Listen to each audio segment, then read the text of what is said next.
இன்றைக்கி மித்துவோட lunch and snacks பாக்ஸ்க்கு என்ன prepare பண்ணேன்னு சொல்லிட்டு பார்க்கலாமா. இன்றைக்கி ரொம்ப சோம்பேறியான லஞ்ச் பாக்ஸ் தான். என்னன்னு சொல்லிட்டு ஃபஸ்ட்டு பார்த்துடலாம். கடாயில் எண்ணெய் ஊற்றி கடுகு உளுந்து போட்டுட்டு அது நல்லா பொரிஞ்சதும் நிறைய பூண்டு தட்டிட்டு அதுக்கப்புறமேட்டு கருவேப்பிலையும் போட்டு நல்லா வதக்கிக்கோங்க. இதில் வந்து பார்த்திங்கன்னா மஞ்சள் தூள், கொஞ்சமாக மிளகாய் தூள் போட்டுக்கோங்க, அப்புறம் பெருங்காயத்தூள், உப்பு. ஸோ இதெல்லாம் நல்லா போட்டு லைட்டாக வதக்கிட்டு இதில் வந்து பார்த்திங்கன்னா ரைஸை போட்டு நல்லா கிளறி எடுத்திங்கன்னா பூண்டு சாதம் வந்து ரெடி. அதாவது லேசி லஞ்ச் பாக்ஸ், அதாவது சோம்பேறி லஞ்ச் பாக்ஸ் வந்து ரெடிங்க. ஏன்னா நான் ஆஞ்சநேயரோட வால் வழிபாடு பூஜை வந்து பண்ணிகிட்ருக்கேன். ஸோ எனக்கு வந்து சம்டைம்ஸ் சீக்கிரமாக முடிச்சிருவேன், சம்டைம்ஸ் வந்து லேட் ஆகும். ஸோ அதனால் வந்து என்ன ப்ரிப்பேர் பண்ணுறதுன்னு தெரியாமல் வெளியே வாங்கி கொடுக்கறதுக்கு பதிலாக இந்த மாதிரி ஈஸியான லஞ்ச் பாக்ஸ், ரொம்ப ரொம்ப ஈஸி, சாப்பாடு மட்டும் இருந்தால் 5 மினிட்ஸில் இந்த பூண்டு சாதம் வந்து ரெடி ஆகிடுங்க.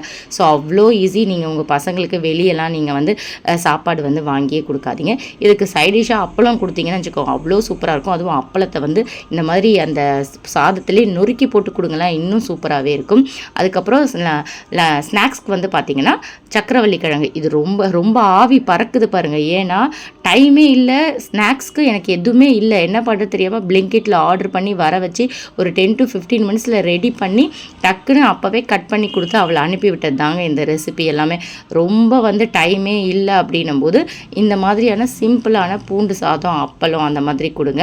நான் ரொம்பவே வந்து அன்னைக்கு ஒரு ஜஸ்ட் 15 மினிட்ஸில் இதெல்லாமே ரெடி பண்ணி கொடுத்தேன்னு தான் சொல்லுவேன். ஸோ இன்றைக்கி வீடியோக்கு இவ்வளோ தான். Follow for me.